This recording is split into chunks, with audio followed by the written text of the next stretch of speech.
गांव के एक कोने में टूटी फूटी झोपड़ी में रहने वाली कमला देवी की जिंदगी किसी खुले घाव की तरह थी। हर दिन दर्द से भरी, लेकिन फिर भी चलती रही।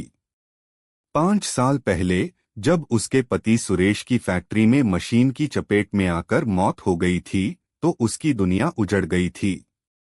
सुरेश के जाने के बाद कमला के पास न तो कोई सहारा था, न कोई जमा पूंजी।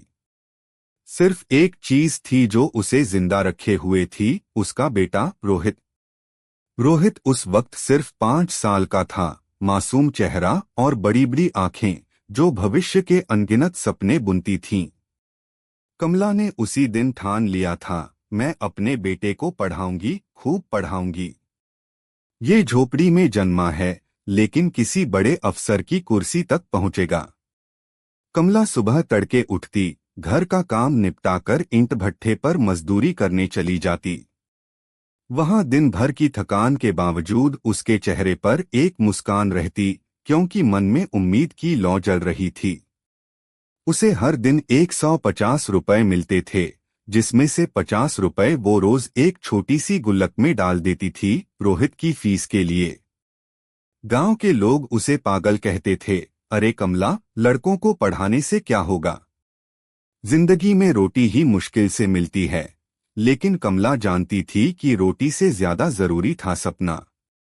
और सपना देखना सिर्फ अमीरों का हक नहीं होता। गांव में एक छोटा सरकारी स्कूल था, जहां रोहित को कमला ने दाखिला दिलवाया। रोहित बेहद होशियार था। स्कूल में टीचर भी उसकी तारीफ करते नहीं थकते थे। मैडम, रोहित तो शहर के बच्चों से भी तेज है, एक दिन मास्टर जी ने कहा।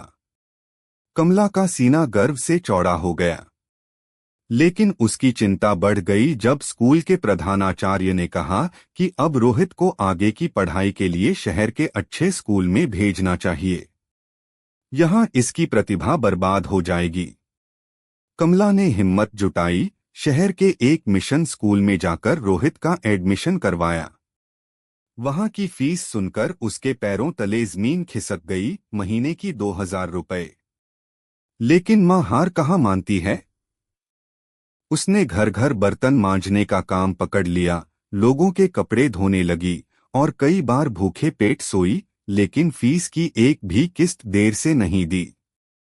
शहर में रहने वाली बड़ी औरतों को यह पसंद नहीं आया कि एक मजदूरन का बेटा उनके बच्चों के साथ पढ़ रहा है।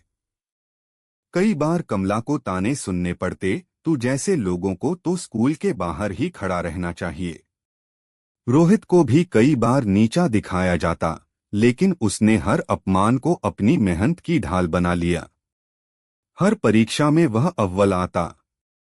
एक दिन कमला बीमार पड़ गई। डॉक्टर ने कहा टीबी है। काम बंद हो गया, गुल्लक खाली हो गई। रोहित की फीस भरना अब नामुमकिन लगने लगा। कमला ने मंदिर जाकर भगवान से कहा, अब तू ही कुछ कर। और शायद भगवान ने उसकी सुनी। स्कूल के एक टीचर, जो खुद एक गरीब परिवार से थे, ने रोहित के हालात जानकर उसकी पढ़ाई की जिम्मेदारी ली। उन्होंने रोहित के लिए स्कॉलरशिप दिलवाने की भी कोशिश की, जो सफल रही। समय बीतता गया। रोहित ने हाई स्कूल में टॉप किया, फिर इंटर में जिला टॉपर बना। उसे एक प्रतिष्ठित इंजीनियरिंग कॉलेज में दाखिला मिला। मां की आंखें भर आईं, बेटा अब पढ़ लिख कर बड़ा आदमी बन और किसी गरीब की मदद जरूर करना। 4 साल बाद रोहित एक बड़ी कंपनी में सॉफ्टवेयर इंजीनियर बन गया।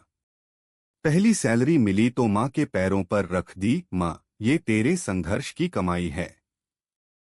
कमला की आंखों से आंसू बह निकले। अब वह उसी गांव में एक स्कूल चलवा रही थी, जहां गरीब बच्चों को मुफ्त शिक्षा मिलती है। कमला की कहानी सिर्फ एक मां की नहीं, बल्कि उस हर स्त्री की कहानी है जो अकेलेपन, समाज और गरीबी से लड़ती है, बट नेवर गिव्स अप। उसने साबित कर दिया कि अगर इरादे मजबूत हों तो कोई भी सपना हकीकत बन सकता है।